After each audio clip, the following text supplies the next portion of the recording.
to order. Welcome to meeting number 39 of the House of Commons Standing Committee on Official Languages. Conformément à l'article 108.3 du Pursuant to Standing Order 1083F of the committee's meeting on the study of the federal support for French language or bilingual post-secondary education in a minority situation.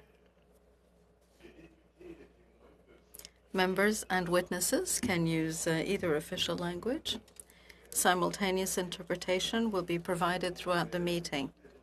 I would remind you that all comments by members and witnesses must be addressed to the chair. If there is a technical problem, please let me know. I'd like to remind all participants and attendees that you cannot take photos or screen captures. Alors, pour cet après-midi, pour la première... This afternoon, during the first hour, I would like to welcome our witnesses. I thank the witnesses for having accepted our invitation to appear. First, as an individual, we will hear Mr. Jean Poirier, former member of a provincial parliament and former president of the Assemblée de la Francophonie de l'Ontario. From the Association des Collèges et Universités de la Francophonie Canadienne, Ms. Lynn Brouillette, who is President and Chief Executive Officer, and Martin Normand, Director of Strategic Research and International Relations. From Hearst University, we will hear Mr. Luc Bussière, who is the rector. I do see a hand raised, so before giving the floor to our witnesses, Marie-France Lalonde, the floor is yours. Apologies, Mr. Chairman. I don't want to delay the witnesses' statements, but from the clerk we received a request to appear from the University of Ottawa on this very study. I know that I did speak with the association and with the Saint-Jean faculty, who spoke with Mr. Blaney and Mr. Godin. They were hoping to appear, and I would like to know what my colleagues think of that, what their views are. Thank you, Ms. Lalonde. Mr. Godin, and then Mr. Blaney. Mr. Godin, like my colleague, we have also received a copy of the request by the Association of Academics of the Faculté Saint-Jean. And they were hoping, and we were hoping, I should say rather, to add them as witnesses. Has the committee decided that we would correspond with them, like my colleague suggested, to inform them of the committee's decision? And has the committee made a decision? And was that decision made in committee or in a subcommittee? Thank you. Mr. Blaney, do you have a comment? Yes, I do. I'll be brief. I did indeed meet with the lady, the representative of the Association of Academics from the Saint-Jean campus, and it would be very interesting to have her as a witness. I would like to let members know that it would be useful, at least if she submitted a written brief, which could then be considered under our study. The other witnesses that Ms. Lalonde put forward could do the same, unless, of course, we have additional meetings. But as things stand, the time and the work we need to do in the House might encroach on committee time as it is, so it might be useful to have those witnesses provide a written brief. Thank you. Thank you.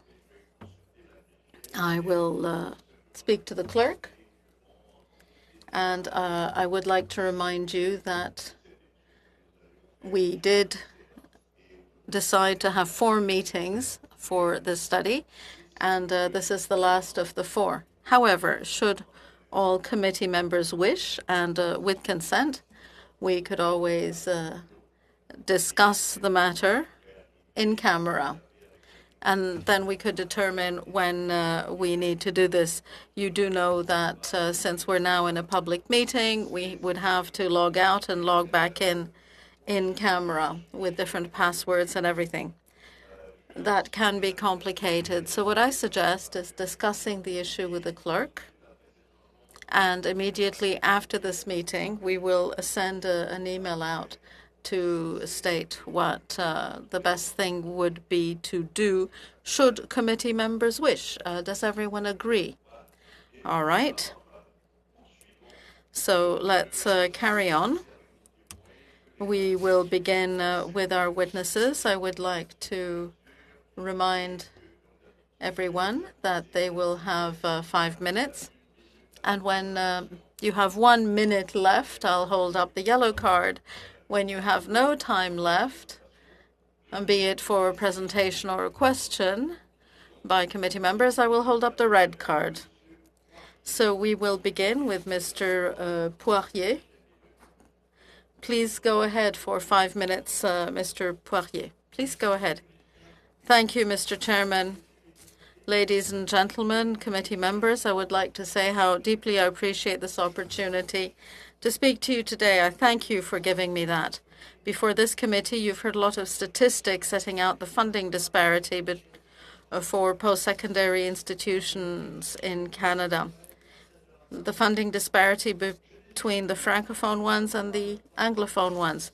I would like to point out why the federal government should be more directly involved in supporting French language communities outside Quebec and rethinking the method whereby funding is assigned to communities, French language communities outside Quebec.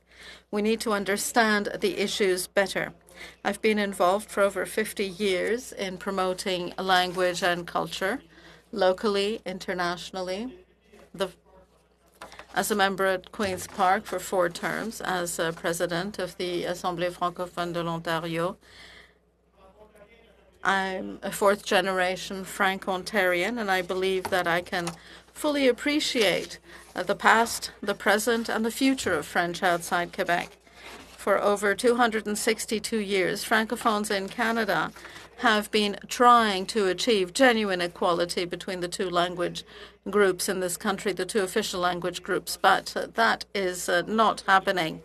We don't need a PhD to understand the realities of our experience. All we need to do is read the history texts, which have been rather revised over the years.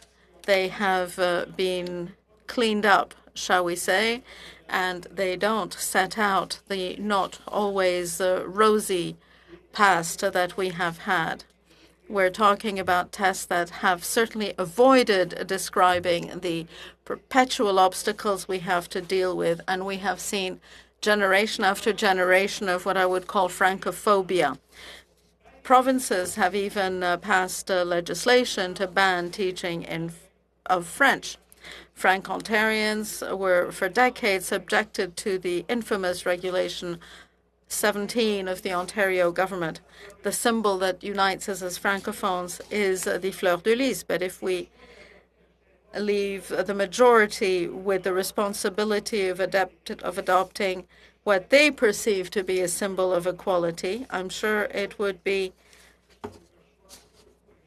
something that strikes us out because we are a frivolous expense, an unjustifiable cost, and a waste of public funds. We all condemn the dreadful racism that we have been subjected to, that the people of the First Nations, Black people, Asians, Muslim people, and others have been subjected to. But we need to understand that Canadian Francophones also deserve a slogan like French lives also matter. You have seen how the Ontario government ended its support to establishing the Université de l'Ontario français. They've abolished the position of the Independent Commissioner for French Language Services. You've seen how Laurentian University, a bilingual university, shamefully slashed French language programs. The Faculté Saint-Jean in Edmonton is on the edge. An advisory committee in Newfoundland and Labrador even suggested abolishing Francophone school boards. Provincial governments refuse to understand accept and implement their role, their duties, and their commitment to their own French language communities. And this is why the federal government, in its mission to achieve linguistic equality, genuine linguistic equality, needs to make every effort to ensure that Francophone communities can receive the French language programs in post-secondary institutions that they need. The Official Languages Act needs to reflect our real needs more effectively. We still have no genuine linguistic equality, so reforms to the OLA must be applied asymmetrically if necessary so that our distinct and urgent needs can be met. We are still catching up. Thank you. Thank you. Thank you very much, Mr. Poirier. I would like to congratulate you for your public service 4 terms as a member of the Parliament in Queen's Park. That's excellent. I will now give the floor to Ms. Brouillette, who has the next 5 minutes. Please go ahead, Ms. Brouillette. Thank you, Mr. Chairman, committee members. Thank you for the invitation. The Association des Collèges et Universités de la Francophonie Canadienne brings together 22 post-secondary institutions, French language or bilingual institutions in 8 provinces of Canada. Our mission is to improve access to post-secondary education in minority French language communities and to represent the collective interest of our members when dealing with federal institutions. In the time I have, I'd like to put forward 4 main ideas to the committee. The brief we have submitted goes into far more detail. The first notion is that Francophone communities and students, French language students, are losers when the government is always passing the buck on post-secondary funding. Today, I would like to set out our point of view on what the federal government can and must do to take direct action on funding issues. The second notion, in our view, the federal government needs to find other ways of doing things so that it can provide federal support for French language and bilingual post-secondary institutions. The main vehicle used by the federal government to support post-secondary institutions is the Official Languages Program in Education. But as you know, this program adds to provincial funding. There are many positive aspects to the program which need to be maintained, but it's over 50 years old now, and we need to see whether it still meets the needs of post-secondary institutions.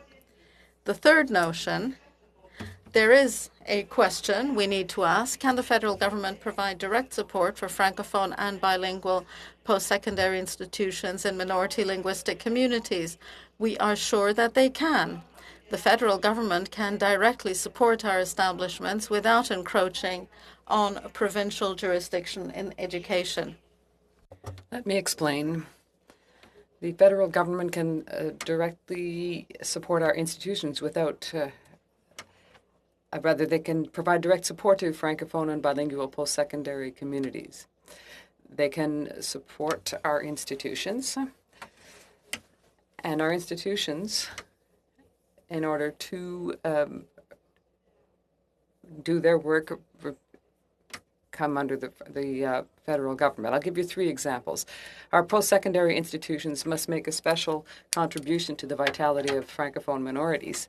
The federal government is a trustee of this vitality and has obligations to act in this regard. This is an area of federal jurisdiction. Second example, our institutions must increase the rate of French-English bilingualism in Canada. Increasing the rate of individual bilingualism is a federal government objective, and it must find innovative ways to achieve it. This is another area of federal jurisdiction. Our institutions can support the government in achieving this goal. Third example, our institutions provide the necessary structures to welcome international clients. They partner with settlement agencies in the transition to permanent residence. The federal government is involved in the field of Francophone immigration because it has set targets for itself. Again, this is an area of federal jurisdiction. Fourth idea. We have made the observation that political will evolves more quickly than administrative vehicles. This is where the government must act. To this end, we ask you to make 3 recommendations in your report to the government. Recommendation 1, that the government adopt regulations for the implementation of Part 7 of the Official Languages Act. Recommendation 2, that the federal government adopt a public policy statement that supports the post-secondary sector in a Francophone minority context in its areas of jurisdiction. Recommendation 3, that the government develop a permanent program of support for post-secondary institutions in a Francophone minority context to act on the categories of needs related to federal jurisdiction. And to conclude, the government must act because it states unequivocally in its Official Languages Reform document that FMCs can only be strong if their institutions are strong. We must ensure that a weakening of post-secondary institutions in Canada's Francophone minority context does not take the vitality of the communities with it. I'd be pleased to answer your questions. Thank you very much, Ms. Brouillette, and I know that you are with Mr. Normand as well. And now let us welcome the Rector of the University of Hearst, Mr. Bussière. You have the floor for 5 minutes. Go ahead. Thank you, Mr. Chairman, the co-chairs, and all members of the committee for the invitation to appear before you. At the outset, I feel the need to give you a quick portrait of Hearst University, which is still relatively unknown outside the borders of Northern Ontario and at this time. However, University of Hearst has a 68-year history of Francophone services behind it. To illustrate, we can remember a few key dates. First of all, the foundation of the Hearst Seminary in 1953 to make high school studies accessible to Francophones. Then a new status and name change in 1959 to Collège de Hearst to allow for the pursuit of university studies in French. In 1972, the third stage, the institution was transformed and became Collège Universitaire de Hearst and is now recognized by the province as a public institution. As of this date, the institution received its funding directly from the province without going through the intermediary of Laurentian University, with whom we've been affiliated since 1963. Our affiliation with Laurentian is therefore, since that date, of an academic nature and not financial. In the next stage, in 2014, the province authorized us to adopt the official name of Université de Hearst. And finally, recently, on June 3rd, the Ontario Legislature passed Bill 176, which grants an autonomous university charter to Université de Hearst. Once this process is completed, our affiliation with Laurentian will lapse. We will then join the group of 20 or so autonomous universities in Ontario. Université de Hearst has strong roots in northeastern Ontario, with its 3 campuses in Hearst, Kapuskasing, and Timmins.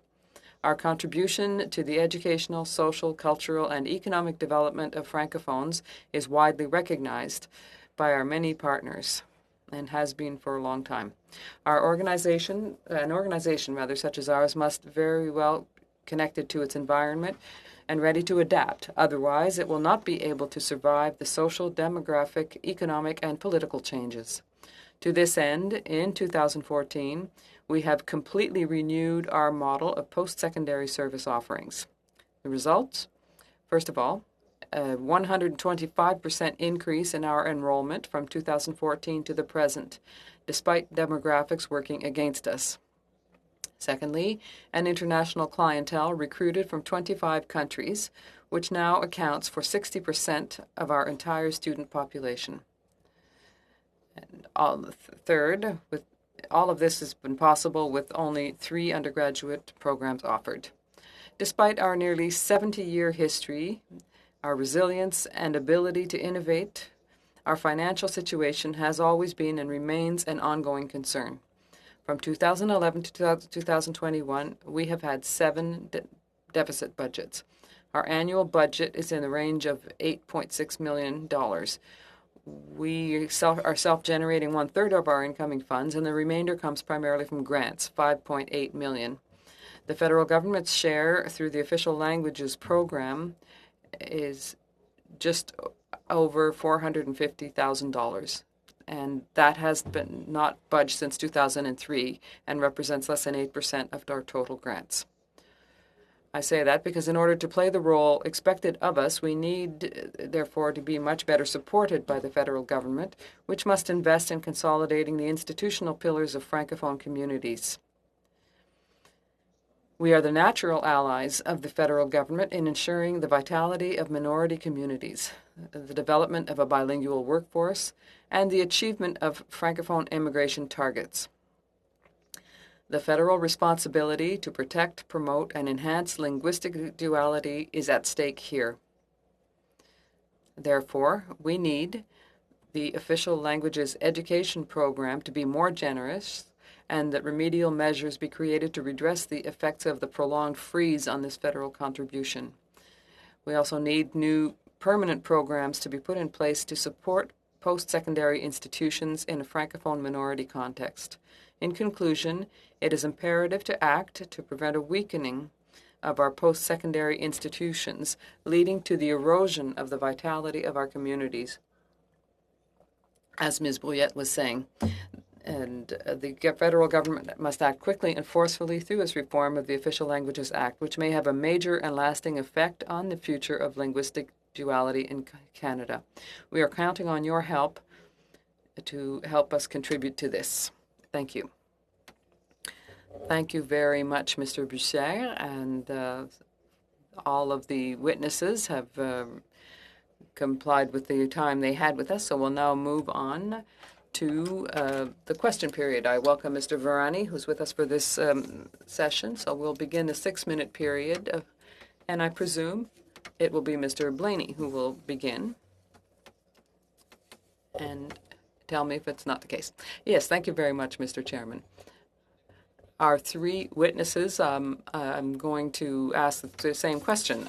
First of all, I'd like to say that the testimony of all three was music to my ears. Ms. Brouillette, I know that you spoke to my assistant.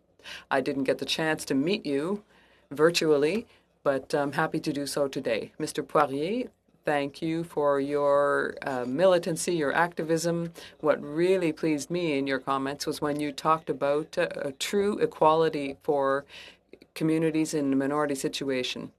And in order to find that, we'll need an asymmetrical approach. I'll be in the House later, and we know what you're experiencing. I'm a Quebecois, and we realize that we're experiencing the same reality. Ms. Brouillette, you were saying that the federal government has to commit concretely, so we're not here to try or to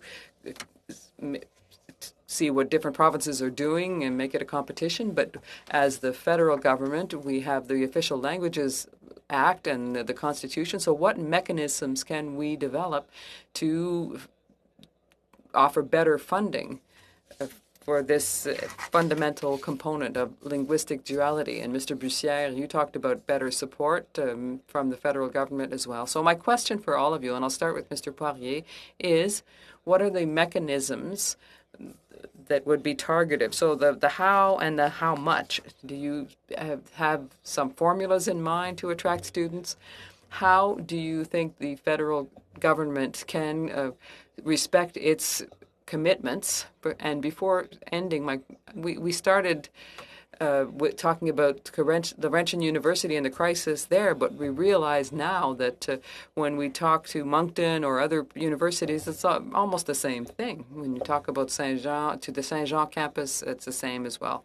So I think this study is going to be very useful, and I'd like to let you answer the question of how we could structure this. If the federal government is going to do something, what mechanism can be put in place to have a stable and fair funding formula that will help these communities?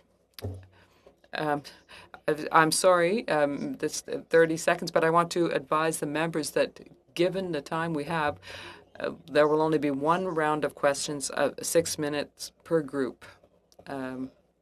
So I'll give you back those few seconds. Mr. Poirier, you have the floor. Thank you, Mr. Chairman. What you're proposing, Mr. Blaney, it is a a deep, complete renovation of what exists, and talking about completely changing how you deal with communities, francophone communities outside of Quebec. So I don't know how you could do it, but I'm asking you to study that.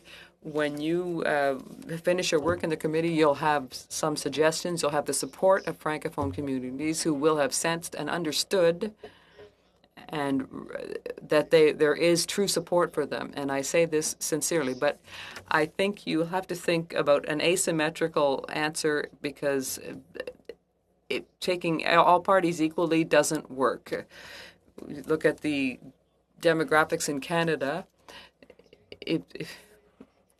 If this trend continues, you won't have any students left in the post-secondary institutions that are francophone. So I don't know how you can do it, but please do it. Ms. Brouillette, thank you very much for the question.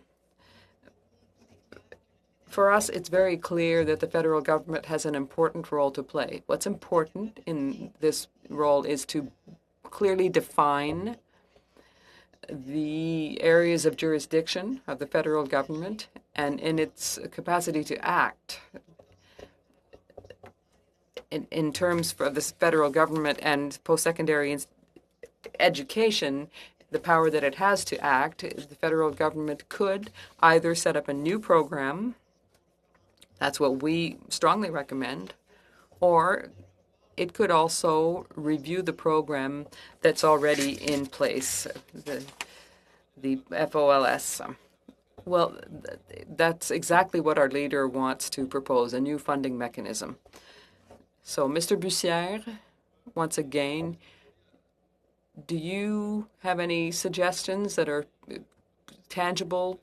What amount might help your university in particular? How do you see the federal government's contribution? Well, I think if we're talking about a new program, such as the FOLS, maybe a program that might have another component, because the situation of the 22 institutions that Ms. Brouillette was talking about is a bit different. If we only look at a pro rata formula for the smaller institutions such as ours, it's not always the best vehicle. The big institutions don't need the same kind of assistance. So basic funding that should be taken into account. I have 1 minute left, Mr. Chairman. I'll go directly to my colleague, and maybe he could have something to say. Go ahead, Mr. Gaudin. Thank you, Mr. Chairman, and thank you, Mr. Blaney. My question is going to be to Mr. Bussière. I understand that your university is a small one. In terms of funding, is there a possibility of working with a performance rate? Because listening to you and listening to the other representatives of the universities, you don't have any problem in terms of participation. So could we not set up an assistance program based on the rate of helping people improve their French? And there's always competition between universities, but there would be some possibility of helping development and help develop the French language. 15 seconds, Mr. Bussière, I'm sorry. Well, we've never backed down from challenges, but our student population is completely Francophone. So we can't really add to that, but we could contribute to bilingualism is my answer to that. Thank you, Mr. Bussière. Now we'll go to Mr. Lefebvre for the next 6 minutes, and you can share your time if you wish. Go ahead. Thank you. I will share my time with Ms. Lalonde. First of all, Mr. Bussière, hello. I'm from Kapuskasing, as you probably know. My mother graduated from the University of Hearst and went to Laurentian as well. So she did this while taking care of us at home, so it's impressive. But in Hearst, we know. I'd like to share with the committee that there's a great deal of resilience within universities. How you got through all those times. Now, the amounts announced in the budget over the next 8 years. How can that help you? this investment that we just announced. Thank you, Mr. Lefebvre. In terms of resilience, I've often said that if the University of Hertz is still there almost 67 years after its founding, it's because of the work of the founders, and secondly, because of our resilience, because all of the teams that followed each other along the way showed our capacity to innovate and that great resiliency, as you say. So we've had to really use our imaginations and be really stubborn and tenacious, I would say. So the idea of having potential support from official languages is really encouraging, because I talked about our 7 deficit budgets in a row. Now, other than working very hard, the way we've tried to cope with this is to seek funding one-time amounts from, say, the provincial government. So that doesn't help us with our basic funding problems. It's a great deal of extra work for us, but we just can't ensure our operational funding with that. That's why we need extra funding, and that's a form that it could take for us that might be the best. I think it's important that the members of the committee know what kind of shortfall you're dealing with. So could you tell us this is how much we should be offering? So, I mean, at 9 million, would things be all right? You told us your budget was 8.6. It'd be nice to hear you say more specifically that, okay, we're living with this, but we could do more with that. Well, I feel that with the calculations we've made, we have a structural deficit that stands probably at 600,000 to $1 million. With that, we could do things properly, and clearly, everyone expects that we will be developing our programming and services, but we can't do it with the means that we have now. We're struggling to just survive at this point.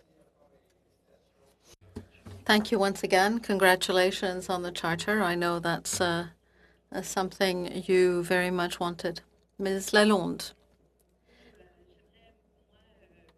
Thank you. I'd like to ask Ms. Brouillette the following question.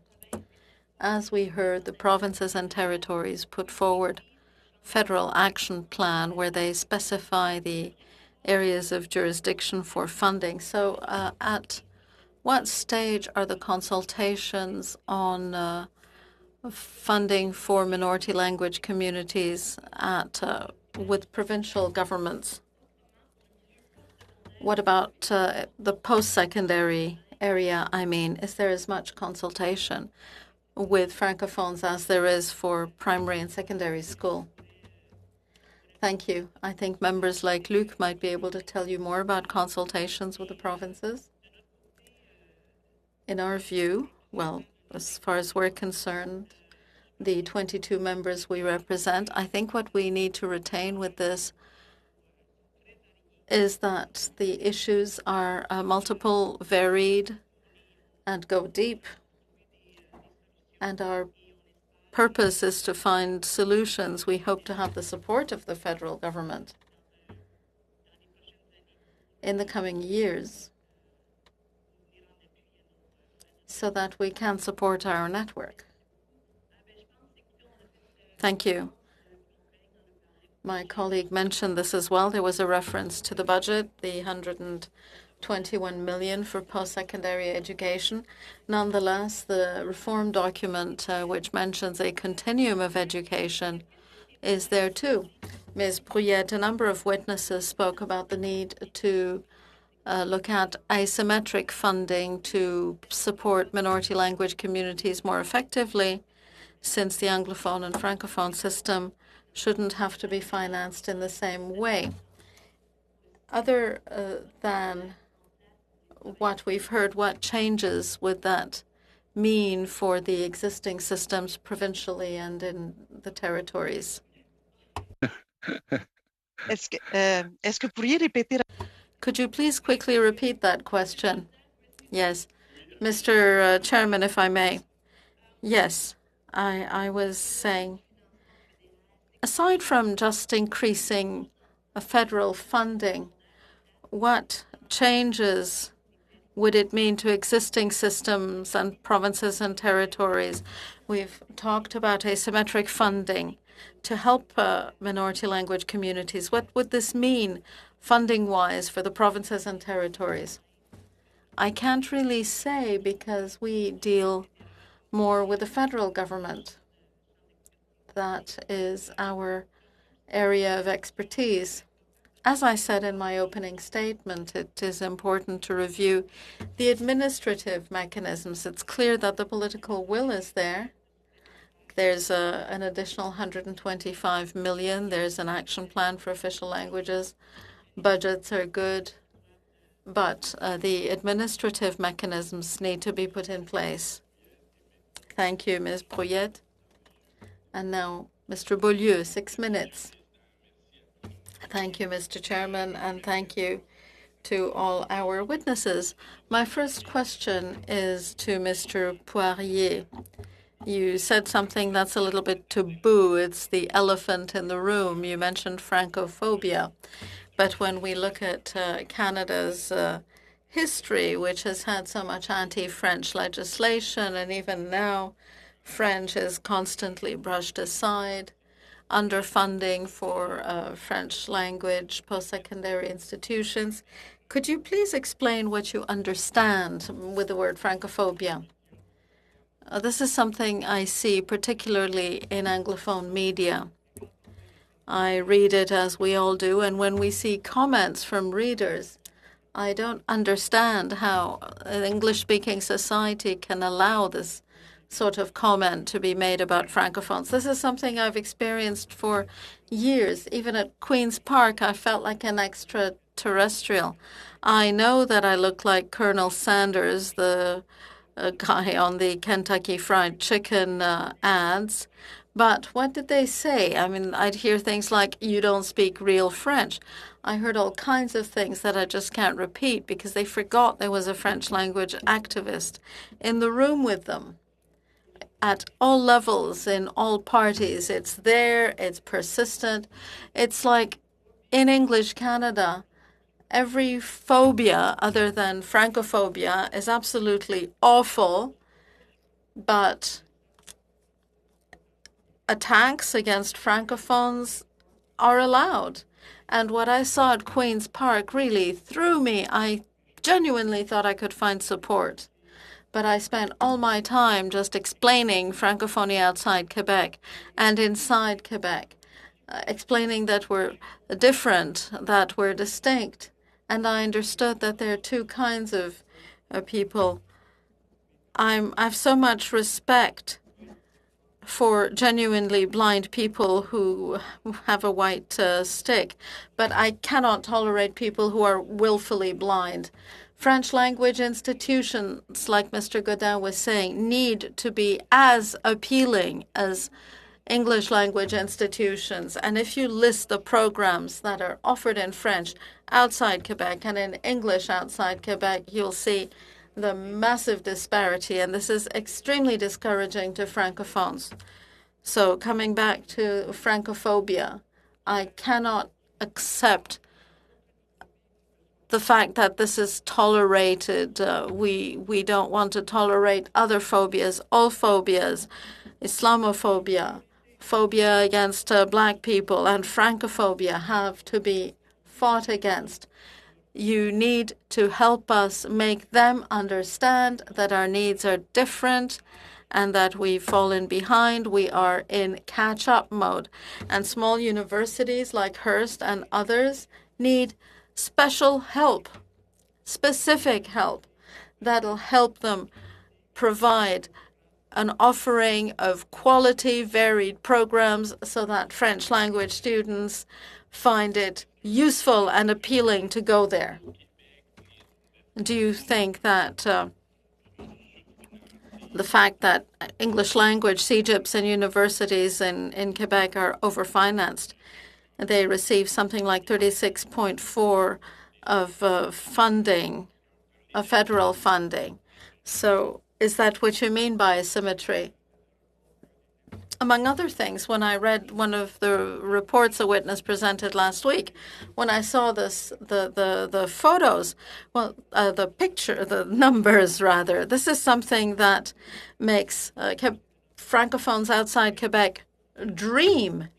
That kind of asymmetry, that kind of disproportionate funding, that's what we need to provide more help to Francophones outside Quebec so they can reach equality, achieve equality. We hear a lot of talk, but what we need is action. It means that some of these massive institutions who have vast networks of alumni who have been established for a long time, and that alumnus network helps fund the institutions. Well, we don't have that. We are looking at new institutions and small institutions that are, in many cases, just starting from scratch. So when I saw the kind of what Anglophones in Quebec receive and Francophones outside Quebec receive, that's just untenable, and it has to be looked at. A question for Mr. Bussière from Hearst University. You are designed to be university by and for Francophones. So you are talking about the importance of post-secondary institutions set up by and for Francophone communities, the Acadian community. Yes, if you put that question to people here in Northern Ontario, we often hear references to the fact that things are different in the north. That is extremely applicable. As of 2017, there were consultations on the establishment of the French language Ontario University, l'Université Ontario de la langue française. But it becomes exhausting to keep pushing to get something like this. We were certainly going to support an entity since the Centre Sud-Ouest didn't have many services. So given what happened with Laurentian University, we are seeing a third example. Francophones have the right to do things their way and to demand the services they need. They need to meet their requirements. Thank you. We'll conclude with Mr. Boulris. You have 6 minutes. Mr. Chairman, thank you. Last Tuesday, Mr. Bussière, some of your colleagues from the Saint-Jean campus at Moncton University who were asked point blank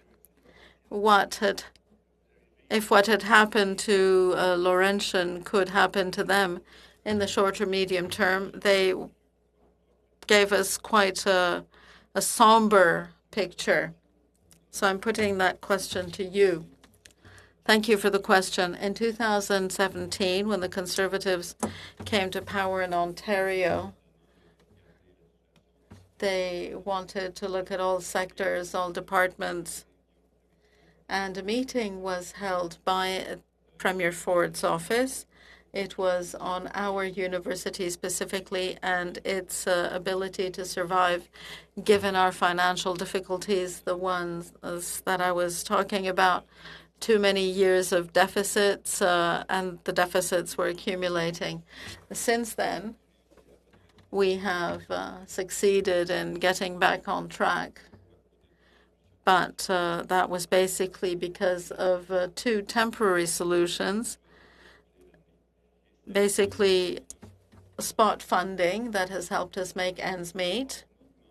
And there's been a monumental recruitment effort internationally.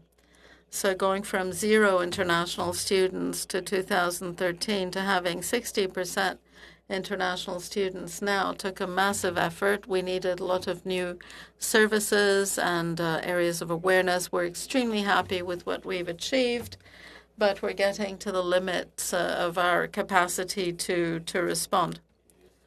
So the worries remain. Our situation continues to be fragile. Throw in COVID or any other unpredictable situation like COVID, and things become even more worrying. You talked about the need to have better federal support. You said you would need new permanent programs. You're talking about federal government support programs, right? Just want to make sure you're not talking about academic programs, but programs, well, they go hand in hand, but you're talking about ongoing permanent funding. Now, we do need to develop programming at the university. We have 3 areas of specialization. We'd like to develop more. We're still small. Hearst is often judged like a university in a larger city would be. We create expectations, but then students are disappointed because we can't meet the expectations of people in the regions and in minority language communities. So we do need financial support programs that are permanent so that we're not constantly underfunded and constantly dependent on unpredictable spot funding, because you try to get the funding, you use it, but you can't really take a long-term view. So the difference between particular projects and your basic mission, right? Ms. Brouillette, I have only 6 minutes. You spoke about the federal government's responsibility, pointing out official languages, linguistic duality. The colleges and universities that you represent with your association have specific obligations. They work in a specific context, and there are specific costs.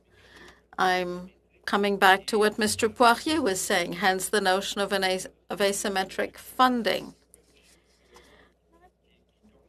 We've heard that it shouldn't be only the final number that counts. The importance of the institution to the vitality of the Francophone community needs to be taken into account. So you would also be in agreement with the notion of asymmetric funding. Yes, I think we need to set up mechanisms that will genuinely support the network. The issues are very different from one region to the next. I would also like to point out, given some issues mentioned by witnesses, Francophone programming outside Quebec accounts for only 10% of English language programming. That's why, on the Anglophone side, institutions are so appealing. And when we come back to the notion of community vitality, our establishments need to set up programs and services that genuinely support the community. Ms. Haddad was talking about that on Tuesday. And those services have a cost, but they are closely linked to the vitality of the community. There is a link to federal jurisdiction, so if we can properly define federal areas of jurisdiction in this, the federal government could then take action and find tangible ways of supporting these communities. I have about 10 seconds left, Mr. Chairman, I know. I just want to welcome a new participant to the committee, Mr. Williamson. Yes, thank you. I would have liked to do that, but we have no time left for him to ask a question. That, I'm afraid, is all the time we have left for this first panel. And on behalf of all committee members and of all the experts who are here with us on staff, I would like to thank you all for your contribution. If you have not yet submitted a brief, you can still do that. Please direct it to the clerk. Mr. Poirier, you were here as an individual. former member on the Ontario Parliament and former president of the Assemblée de la Francophonie de l'Ontario. We heard Ms. Lynne Brouillette, president and CEO of the Association des collèges et universités de la Francophonie canadienne, with Martin Normand, Director of Strategic Research and International Relations. We also heard Luc Bussière, Rector of Hearst University. Thank you to all three of our witnesses. I will now suspend for a few moments so that we can welcome our new witnesses and conduct the sound tests with them. Thank you.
I would like to welcome everyone again, and for the benefit of the witnesses who just joined us, I will repeat the following simple guidelines. I would like to, first of all, to take this opportunity to welcome you to the second meeting of the Official Languages Committee on this, and that we are preparing to do a study on federal support for French language and bilingual post-secondary institutions in a minority situation. So your comments should come through the chair. You may listen in the language of your choice because we have simultaneous interpretation. And if there's a technical issue, please let us know as quickly as possible. And attendees that you cannot take photos or screen captures. Donc voilà, souhaitons donc. And so let us welcome the witnesses for our second hour. And I thank them for having agreed to participate in this second hour. So as an individual, we have Ms. Linda Cardinal, Emeritus Professor at the University of Ottawa. From the Collège Boréal, we have the President, Mr. Daniel Giroux. And from the Regroupement Étudiant Franco-Ontarien, Mr. François Astir, Chartered Administrator and Executive Director. So you will have 5 minutes each for your statements. And you've certainly seen these little cards that will advise you that you are almost out of time. And so, without further ado, Ms. Cardinal, we'll begin with you. You have 5 minutes to make your opening presentation. So you can open up, turn your mic on and go. Thank you, Mr. Chairman, and dear members of the Standing Committee on Official Languages, distinguished guests, colleagues, good afternoon to you all.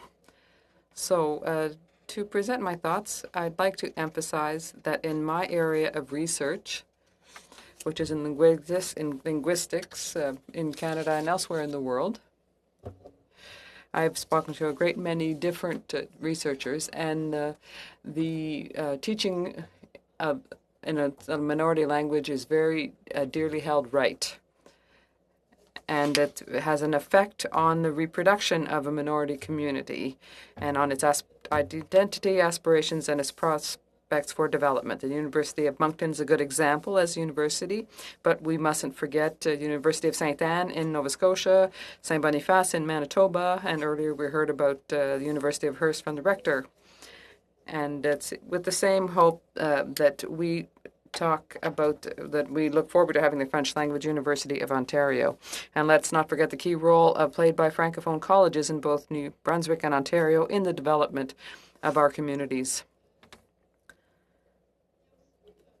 There's also an important issue that we need to raise when we talk about post-secondary universities, and that's in education by and for Francophones. That distinguishes a certain number of our institutions. Other institutions have decided to be part of larger universities like St. Paul's here in Ottawa, at the University of Ottawa, and also the college that is at the University of Simon Fraser. And as I said, in Ottawa, the university has decided to be a bilingual institution, but usually we talk about the education chosen by and for Francophones. So today, really what I want to talk about is to talk about the means that we have to have this kind of governance, and also to ensure that these higher education institutions in Canada can better control their development. I have one recommendation to bring to your attention, and it's the following: that the Canadian government adopt a policy to support French language post-secondary institutions in Francophone minority situations under Part 7 of the Official Languages Act. My presentation will serve to explain why this is the right time to pursue such a policy. First of all, a few words about the context in which we are discussing this issue today. This is characterized by an alignment of the stakeholders in favor of official languages, which has grown that has grown from the awareness of the difficulties of the French language in Quebec and in Canada as a whole, particularly during the pandemic. Of course, there are federal and provincial elections in the offing, but there's also the discussions on future budgets, but there's also a significant movement or push for modernization of the Official Languages Act, and we've been discussing this for 4 years, and the publication of the document English and French towards substantive equality of official languages in Canada. So these are components that are important to stress.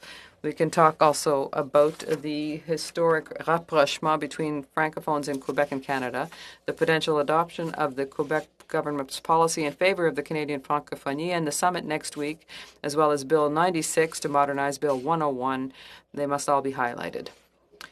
So we can see what their opportunities are here for action, but the Canadian government and francophone minorities agree that the principle of substantive equality must guide action on official language matters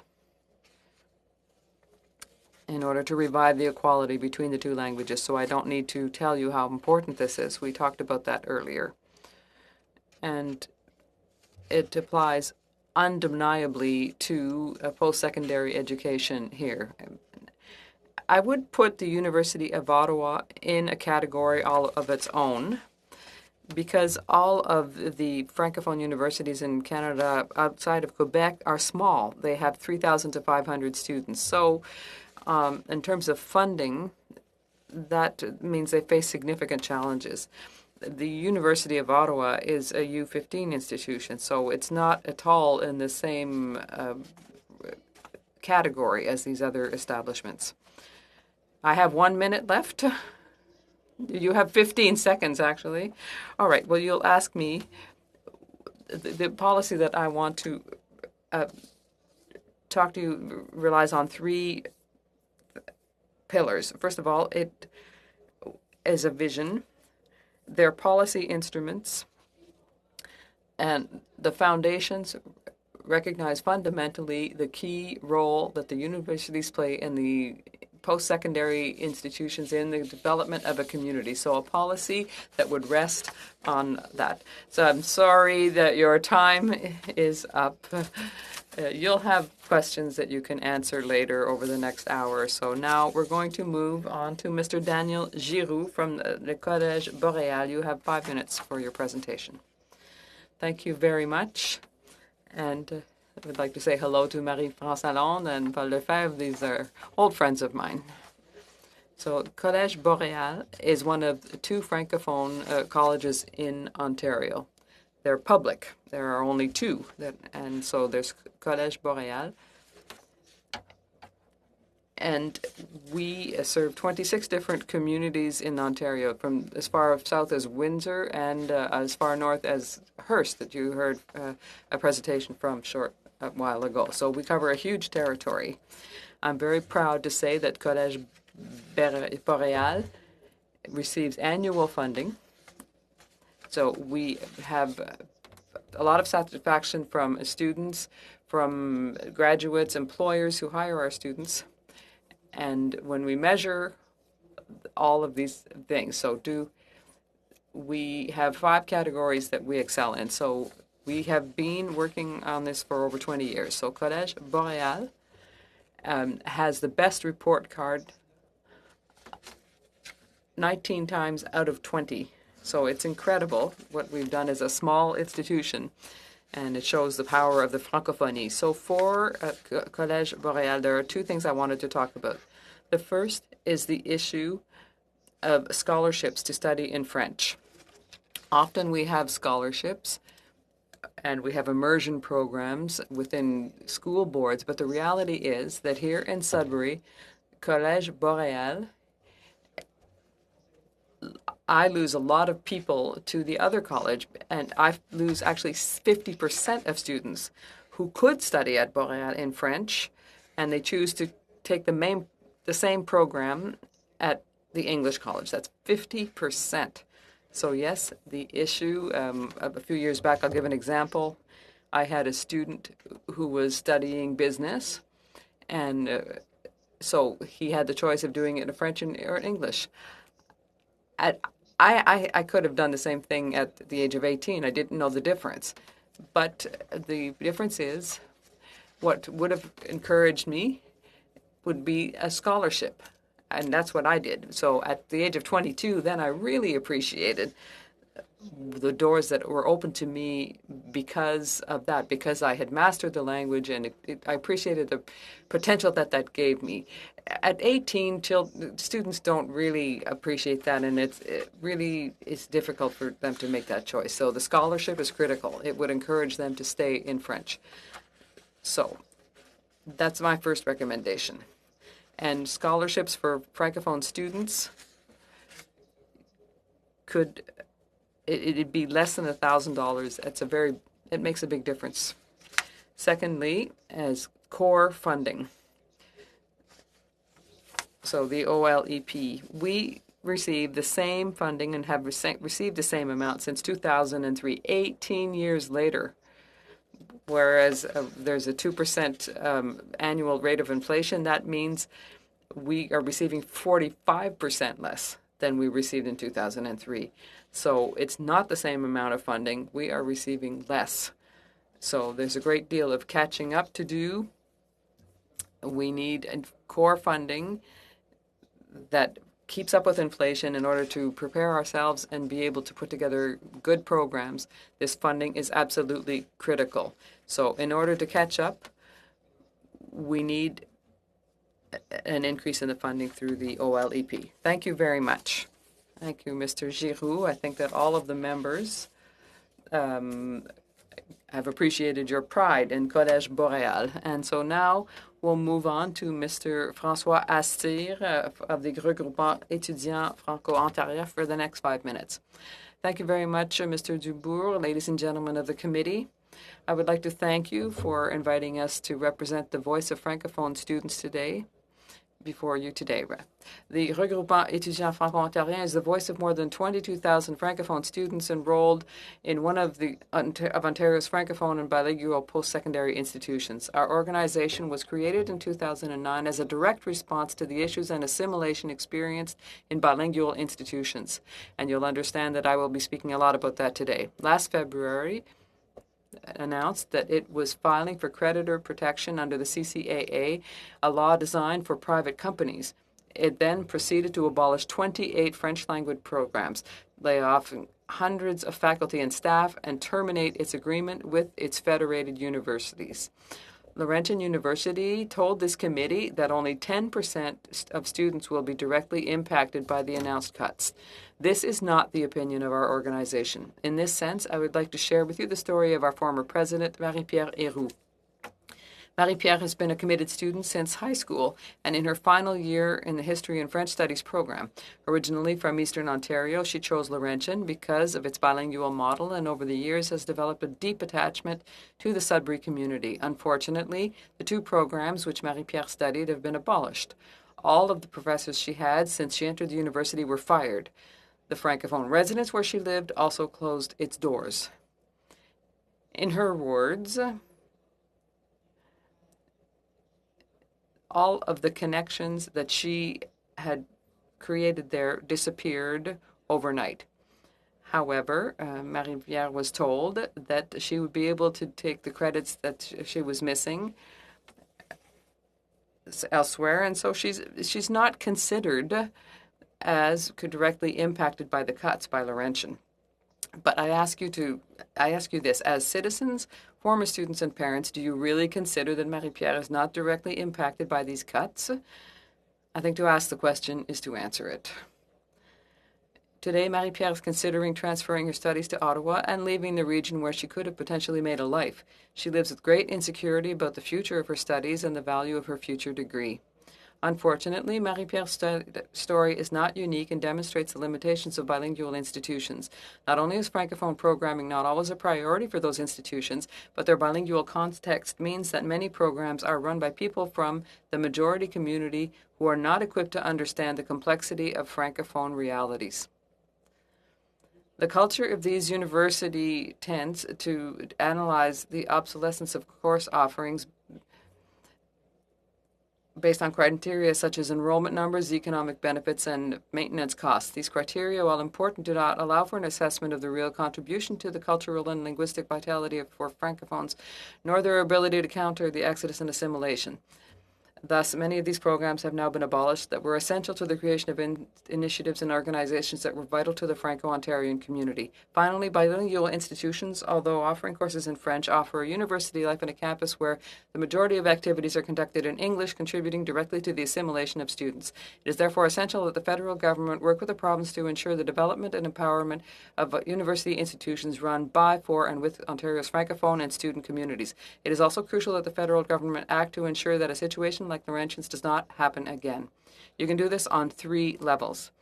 At the legal level, you can act by passing legislation to prevent other public educational institutions from being placed under the Canadian Creditors Arrangements Act. At the financial level, you must ensure that you demand better accountability for the transfers related to the protocol on official languages in education, in particular to ensure that the money distributed is not spent for purposes other than those provided for in the program and on the roadmap.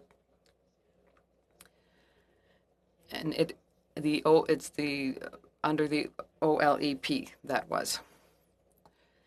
It is also suggested that you allocate a specific envelope in this agreement for Francophone organizations active in the education sector. This envelope would allow them to increase the scope of their initiatives to counter assimilation, strengthen the Francophone identity culture among students, and develop tools to gather more evidence to evaluate linguistic vitality on bilingual campuses. Finally, in relation to the specific situation of Laurentian University, it is recommended that the government establish as soon as possible a financial support program with the province to put a moratorium on courses and programs offered at Laurentian, and that it financially support the transition of programs, courses, and resources to an entirely Francophone University of Sudbury.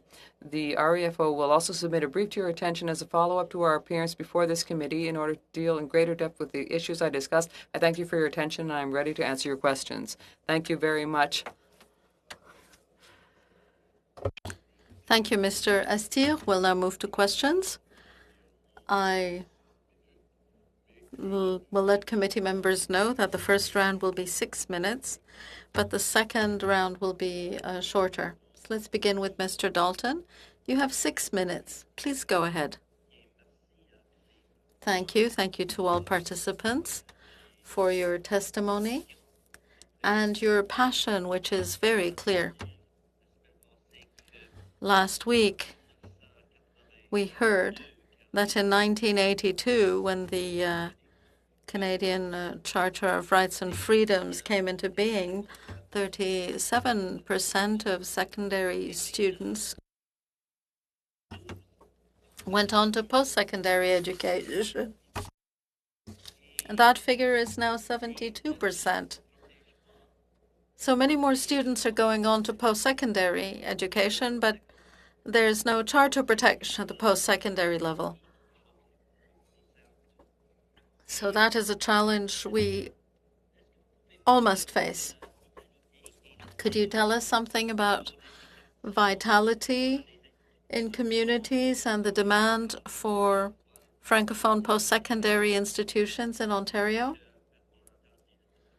Last week, we heard from the Saint-Jean campus, and they have seen an increase in interest. Is there a decline? Are things stable? Are things improving? Do you have a comment, Ms. Cardinal? Thank you for your questions. In Ontario, there have been remarkable efforts to catch up on access to education, but there's still a long way to go. When you lose an institution like Laurentian University and there's nothing there to replace it, then you lose ground, and access to education can decline. There are about 15,000 Francophone students at the University of Ottawa who have higher education courses, but not always in French. There is a series of French language programs. There's a new pharmacology program, an undergraduate program, but it is a huge issue in Ontario Access to higher education is essential because of Regulation 17 that Mr. Poirier mentioned, because of a history that applied across the country. We've had the same issues in New Brunswick and in Quebec. Francophones have a lot of lost ground, historic lost ground to catch up on. It's very easy for Francophonie to decline in education. We see that. It takes ongoing action by governments, particularly by provincial governments. Higher education is a provincial area of jurisdiction, so it's very touchy for the federal government to intervene. At the same time, provinces need to recognize their role in funding Francophone higher education. But there is something the federal government can do. That's what I was suggesting in my opening remarks. There's a key issue in minority language institutions. It is the role that these establishments play in the well-being and dynamism of communities. Colleges and universities have become the new cultural centers of Canadian Francophonie. That's where you find immigrants, relationships with employers. These are no longer just religious colleges with law programs. They have professional programs for all kinds of professions and trades, and we want young people to learn the French vocabulary. We want basically to educate the middle class. If I might say, thank you for your comment. Mr. Giroux, you talked about funding and the fact that federal funding hasn't increased since 2003. Others have said the same. It gives me the idea that there could well be a lack of vision that would be useful to the effort and would help the federal government in its approach to Francophone minorities across Canada. You spoke about possibilities, scholarships, basic funding. We've heard the same from other institutions. Do you believe that the amount of federal funding should be basically uncoupled from the provincial funding? Sometimes we hear, if the province gives $4 million to the Saint-Jean campus, then the federal government also gives $4 million. Should that link be severed? Should the two amounts be uncoupled? Thank you for that question. The more direct transfers we get, the better off we will be. I believe that funding of this kind would be extremely useful. We do get contributions for funding, for research, etc., but we do get direct funding. There are also scholarships. We are working for English-speaking boards and with English-speaking boards. I think there are many different ways of achieving direct funding. Thank you, Mr. Giroux. Thank you, Mr. Dalton. We will go to Ms. Lalonde for 6 minutes. Yes, thank you. I have a number of questions. I'll begin with Ms. Cardinal. Thank you for being here, Ms. Cardinal. What are the obligations of the federal government under Part 7 of the Official Languages Act? Its obligation is to support the development and flourishing of English language communities. That is its principal obligation under Part 7. We also find the notion that it needs to take positive measure to ensure the communities flourish. So there is the Official Languages Action Plan is one positive measure that enables it to discharge that obligation. its commitment to higher education, post-secondary education, could fall under Part 7 because funding of post-secondary education would help it ensure that minority language communities flourish. Is that how the legislation's drafted, or is this an interpretation? I think Part 7 is very significant because positive measures to ensure communities develop and flourish, well, those positive measures could be financing for the community. It could also be funding research programs in the community, since the federal government is very involved in funding. We can't ask the government to accredit a program at a university in one subject or another because that's provincial, but it could intervene with funding to support higher education because that is a measure of support. But we're seeing that there were $500 million for community organizations. Thank you, Ms. Cardinal. Mr. Astir, I did very much like the story you told about Marie-Pierre. I'm very touched by it. We've been hearing a lot about Laurentian. So what are the most urgent issues for young people in the area of Francophone education? And do you believe that young people, youth, are well enough represented in university administrations, the administrations of Francophone and bilingual universities, when it comes to decision-making? Well, the issues for Francophone and bilingual institutions are not the same. Bilingual institution, they're huge issues like assimilation. So even if courses are offered in French, student life is offered in English primarily. So a Francophone student ends up with a largely Anglophone network, and that network follows the student. What we hear from students is that although programs may be offered in French, the issue, and it depends on the program. For example, you need a critical mass in some universities. If the university doesn't have a critical mass of students wanting the French language program, some of the courses will have to be followed by Francophone students in English. So that reinforces assimilation. In Francophone universities, the issues are somewhat different. We spoke about funding. Funding is based on the number of students, courses offered, programs offered.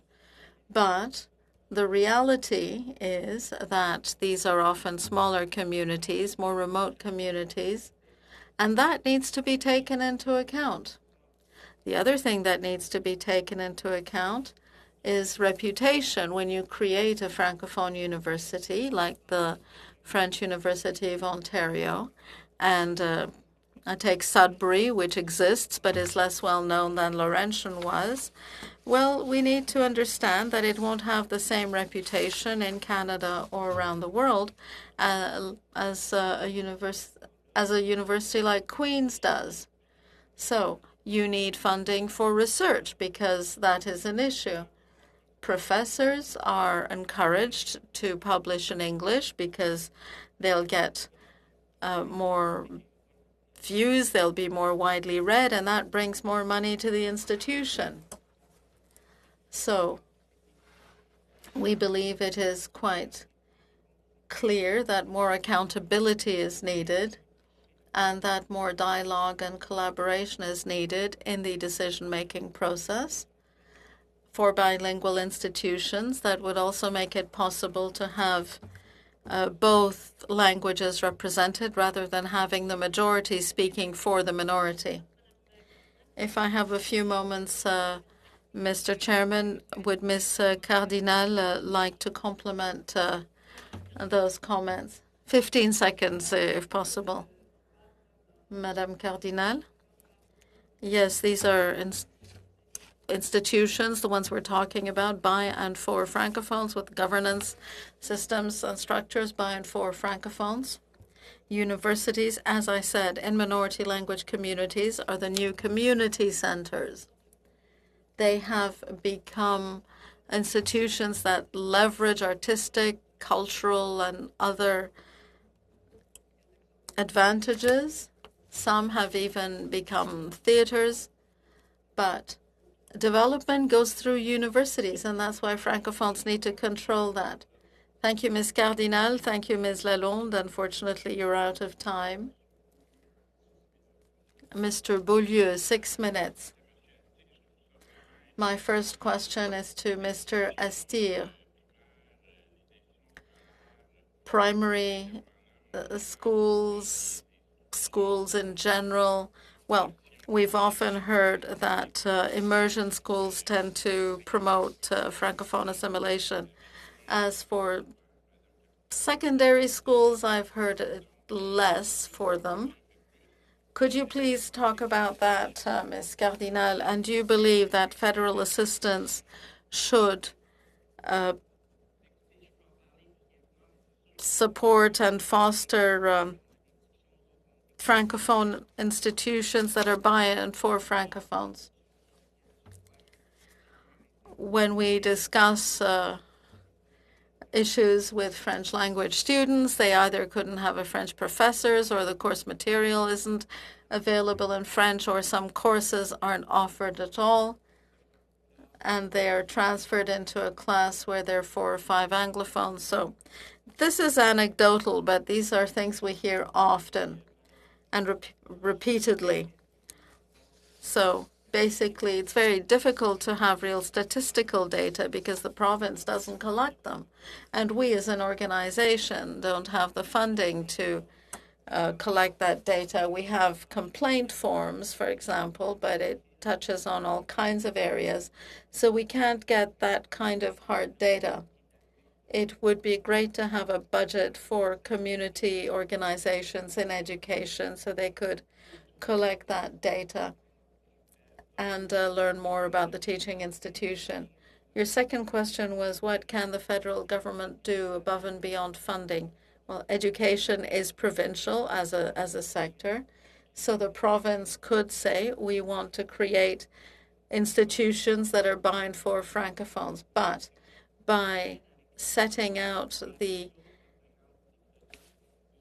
obligations that come with the funding, there is at least a temporary way to make sure that the money goes where it's intended, because at present, the federal government sends the money to the provinces, and the provinces use it, but it's hard to see the data on exactly how much Laurentian University receives, for example, from the transfer budget originally intended for it.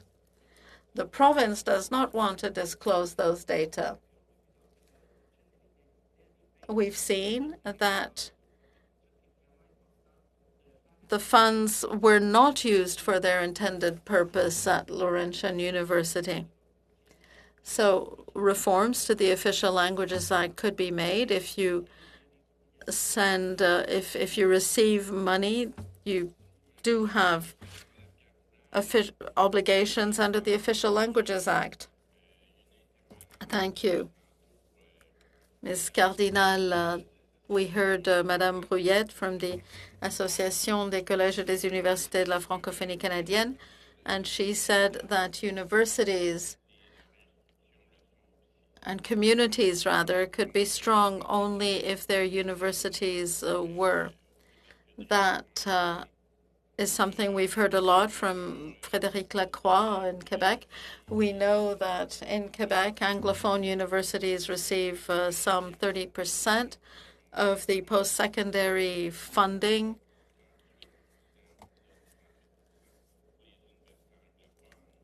Actually, above 38% from the federal government.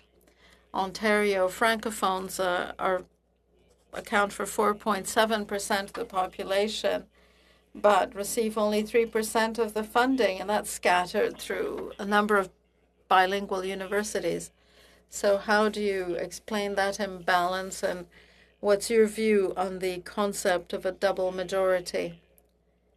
We know that the Official Languages Act is based on having a Francophone majority in Quebec and an Anglophone majority outside Quebec. But sociologically, English has the vitality of a majority language in Quebec. Well, you could refer to Minister Joly's document, French-English Towards a New Reality. We are no longer really talking about double majorities. We have to recognize that French is vulnerable in Canada, that it needs to be strengthened, because if it isn't strengthened, then the two languages cannot be equal. Their formal, official equality is an issue. Ms. Joly's report provides good avenues towards solutions to deepen the role of the federal government in the achievement of genuine equality for French outside Quebec, and that's something we should point out. The report also talks about institutions by and for Francophones. Post-secondary institutions are included. I think that report has everything that we need. I'm thinking, if I may, more about action. I don't want to do anything to undermine the notion that Quebec would be responsible for its own linguistic development. Thank you. If I may, that's all the time we have with Mr. Beaulieu. Mr. Boulris, you have 6 minutes. Thank you, Mr. Chairman. Thank you to all our witnesses. Thank you for being here today. Professor Cardinal, at the end of your opening remarks, you wanted to explain the 3 aspects of Part 7, vision, instrument, and target audience. The floor is yours. Thank you. Public policy relies on these 3 pillars. And one thing we've asked a lot of the province is to recognize that there are particular needs for minority communities in terms of what higher learning, and we expect them to support us on. Now, for the federal government, and which I was trying to say earlier, these institutions for higher learning play a key role in completing the education of these people. So if we accept this vision that a bit reframes the support that we give to these institutions, well, we have funding instruments that we can use. So we could think about core funding to stabilize institutions, and then we could also think about a program to support research, because the federal government does a great deal in terms of research. There has been a program that has been set up to help researchers through Heritage Canada. But we could make efforts across the country through all the establishments that are in Francophone minority situations. So these small institutions could perhaps develop research which is in the service of the institution. So we have seen in Moncton, as an example, researchers doing that. So that's a vision of the future for our universities, to me.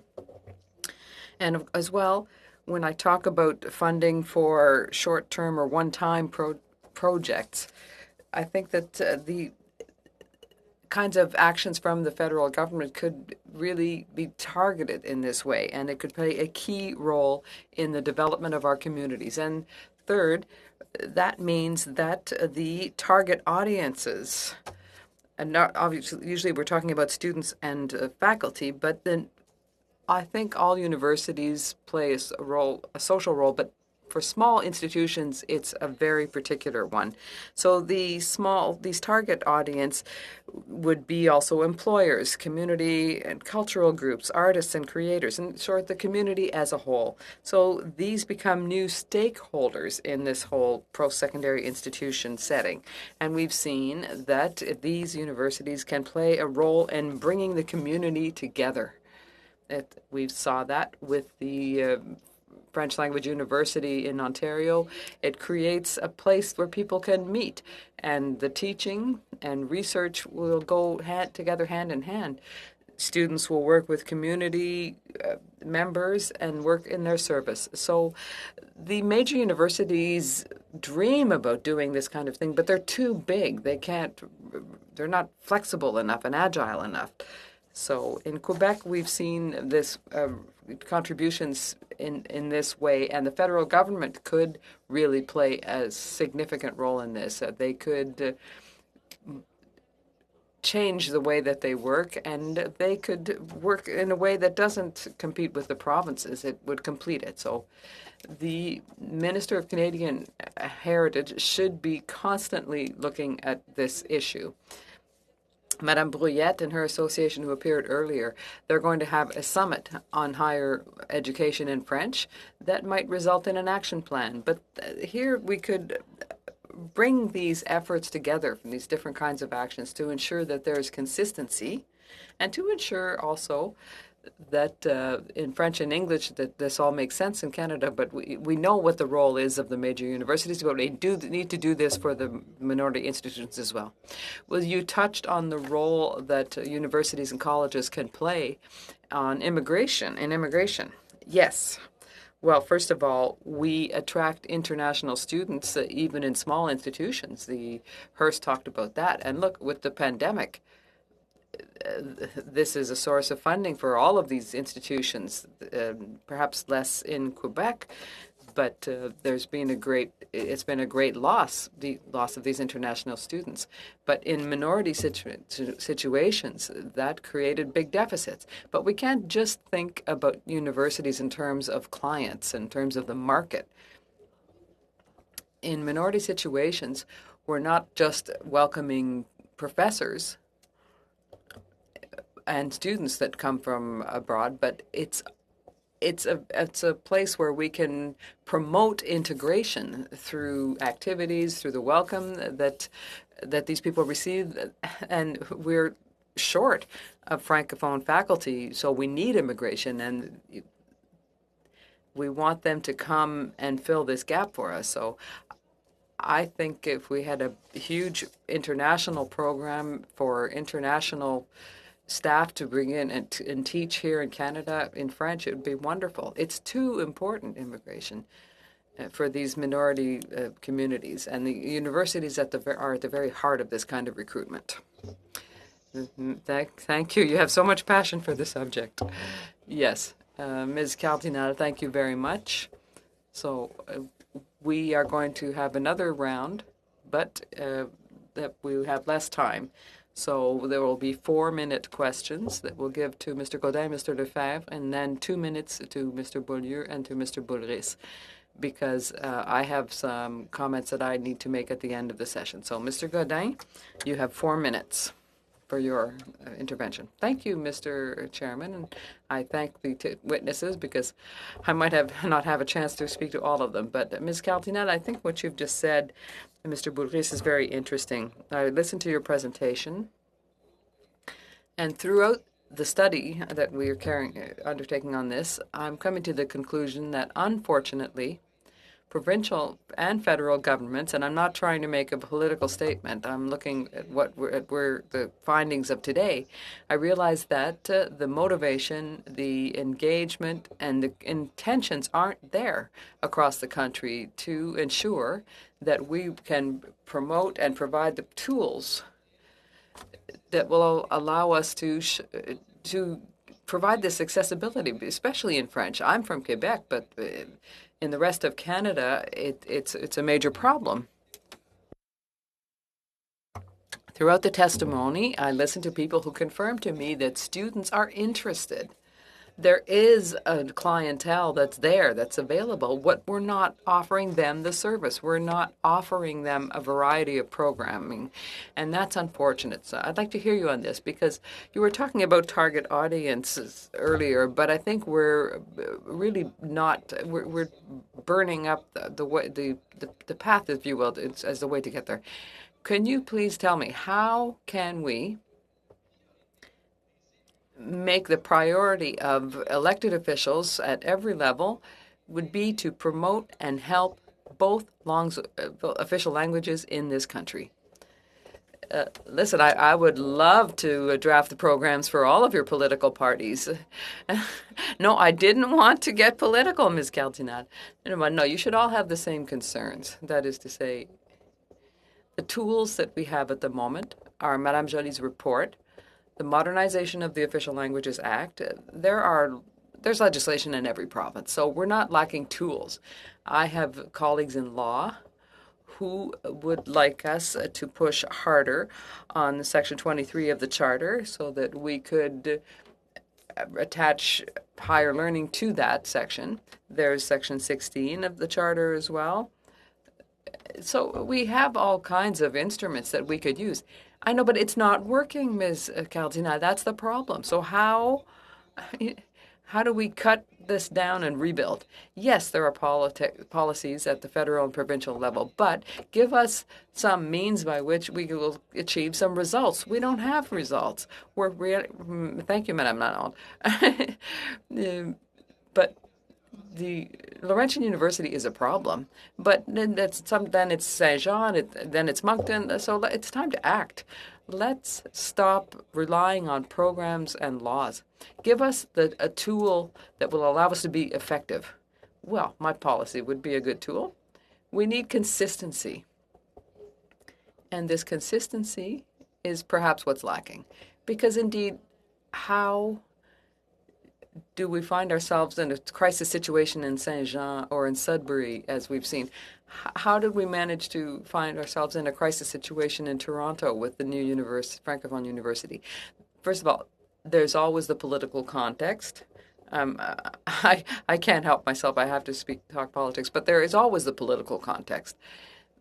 With what we say about the demands of identifying a budget or drafting a budget, well, it has to become a priority. Yes, that's right. We have to continue hammering on the importance, but consistency is required in action. You don't want to play politics, fine, but everybody has to sit around the same table and say it's a priority for us, and we will work together and we'll coordinate and we'll go beyond our own particular interests and think of the collective interest. Thank you, Ms. Cardinal. You have the forum here with the Official Languages Committee.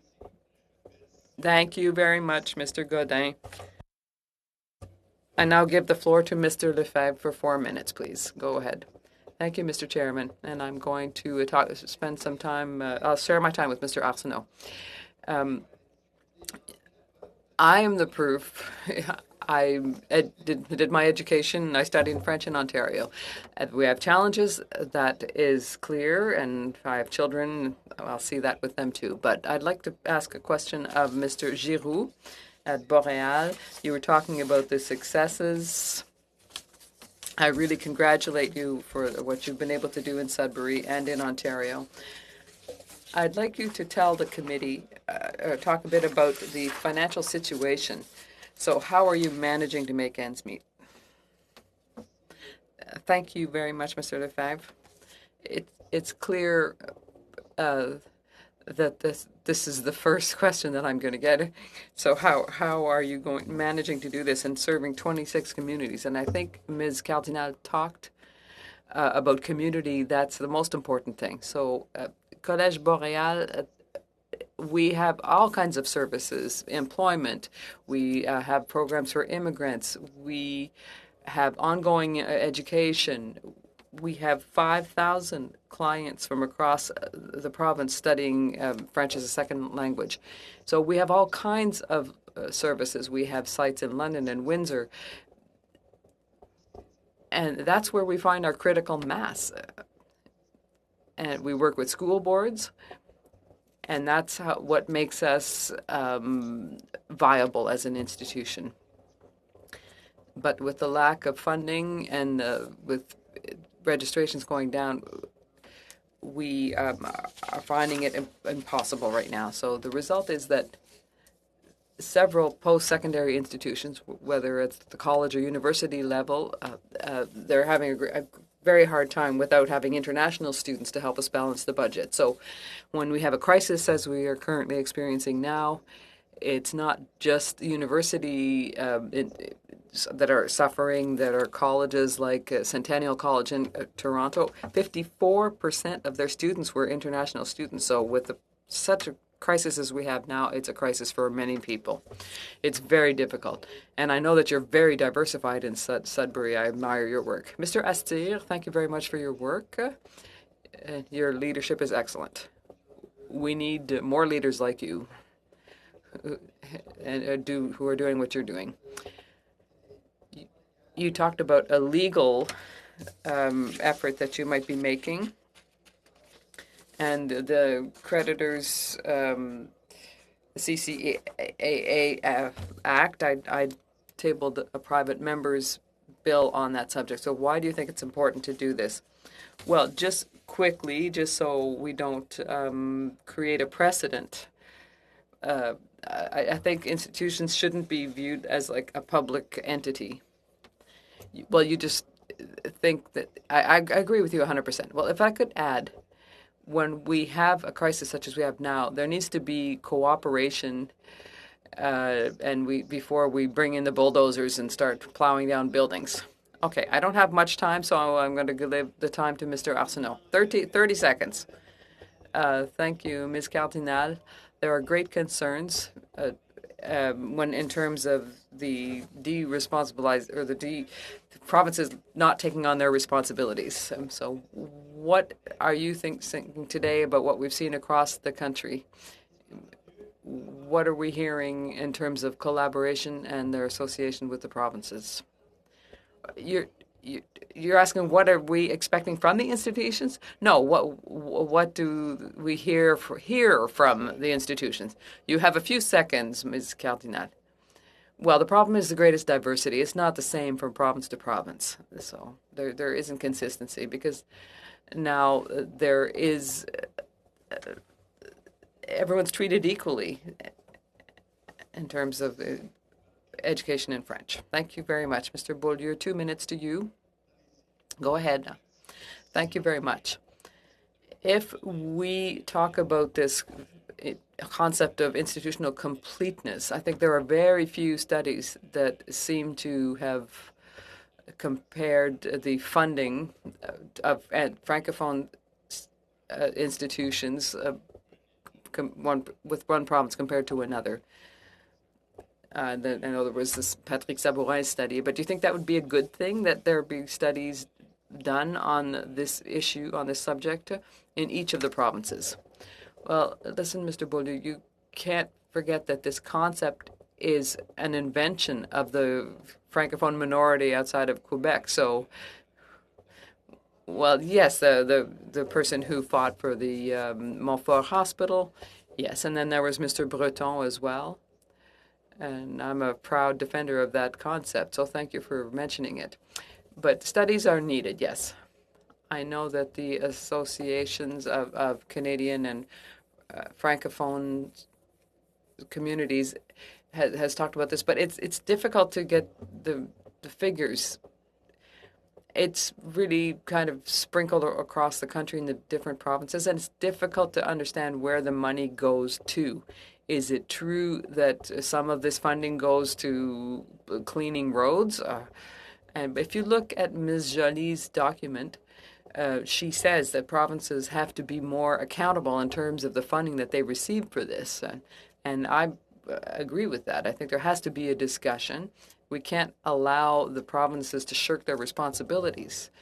And I think between the federal government and the provinces, it has to be clear where the money goes. But even within the provinces, Ontario's investments in higher education is less comparatively within other provinces.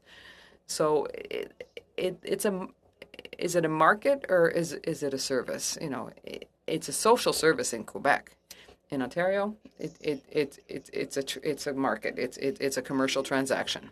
Thank you very much. The 2 last minutes go to Mr. Boulris. You have the floor. Thank you very much, Mr. Chairman.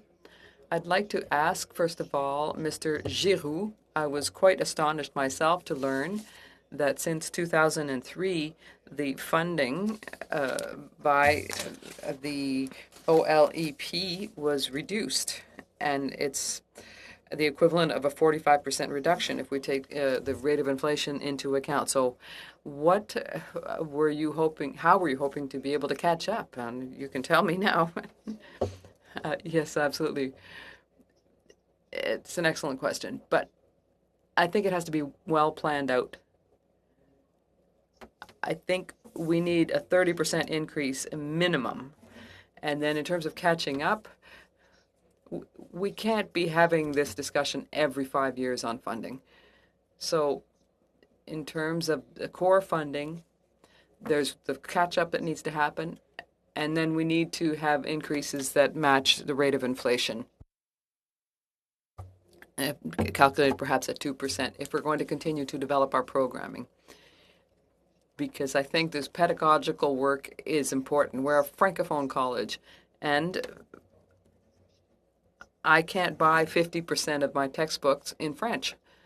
50% of my books are in English. So this, the OLEP supports us, and it's not easy because the things change from year to year. Translation costs are very expensive, and this gives me the opportunity to have the same services as the Anglophone colleges. I have 30 seconds. Mr. Astir, I'm curious, when colleges and universities are shutting down programs, and for the students that you represent, do they go to Anglophone universities or do they move to Quebec if they lose the services where you are? Well, that depends on the programs. Some go to English schools, some go to Quebec or to other regions. And obviously, we know that that represents increases in cost, and there's a cost to society as well. Okay, thank you very much. I'm sorry, that's all the time that we have. So we've just wrapped up with Mr. Astir. I want to thank him very much because he said he was also going to table a brief with us, and the other witnesses, if they wish to do that, they may. And so on behalf of the members of the committee, I wanted to thank you for your participation in the meeting today and your contributions to this study. And then personally, as an individual, rather, we had Ms. Linda Cardinal, Emeritus Professor, University of Ottawa. We had Mr. Daniel Giroux from Collège Boréal, and from the Regroupement Étudiants Franco-Ontariens, Mr. François Astir, who was the Executive Director. And we'll take the time to thank the witnesses, but I would also ask my colleagues and everyone to stay because I would like to present you with a decision of the chair. And in this context, normally members of the committee, we will discuss this kind of thing in camera. But as you know, we're getting near the end of the session. We only have 3 meetings left. And we've been trying to find time to discuss what we are to do during those 3 meetings. So the chair has made a decision, which I would like to submit to you by email. And I would like you to respond by 2 p.m. tomorrow. At the same time, we'll take into account the comments you made at the start, saying that 1 or 2 witnesses would like to appear if all members wish it. There is always a way of making it happen. What I've often heard is that we would like to complete the report in time to table it, to hear other witnesses on the motion that we've already begun discussing. So I didn't have all the information at the beginning of the meeting, but I will present what I agreed with the clerk and the analyst. The analyst has worked extremely hard to come up with a report on this study and on post-secondary education in both official languages by the 15th, Tuesday the 15th. And since you won't have had time to read it, she'll read each paragraph in camera and we'll debate it. It's about 15 pages, quite short. That's what you will receive on Tuesday the 15th. In order to go through it more quickly so that we can get it tabled, we would ask members to send the recommendations they would like to see. You heard all the witnesses, so if there are specific recommendations you'd like to see included in the report, well, we will ask you to send them to us by Monday, by 1 p.m. on Monday, June 14th. That will be in the email. At that point, we'll discuss everything. So for the 3 upcoming meetings, you talked about 2 potential witnesses, but by Tuesday, you know that we have to go through certain procedures with the clerk, so we won't be able to hear them on Tuesday. On Tuesday, we will be in camera, and we will have received the report on post-secondary education. Then we can move forward with it. But for planning purposes, I would very much like you by tomorrow to indicate your responses to the email you will receive by the end of today. So we're out of time. We do have to stop. We have a hard stop. I know that many of you would like to debate this, but we thought this was a useful way of coming up with a consensus, a decision by the chair, followed by agreement, we hope, by committee members. Thank you. I'd now like to thank the witnesses who appeared today and to thank all those, all the staff who support us and who support the committee's work, the clerk, the analyst. And on that, I wish you a very good evening. Thank you. Thank you to all the witnesses, and happy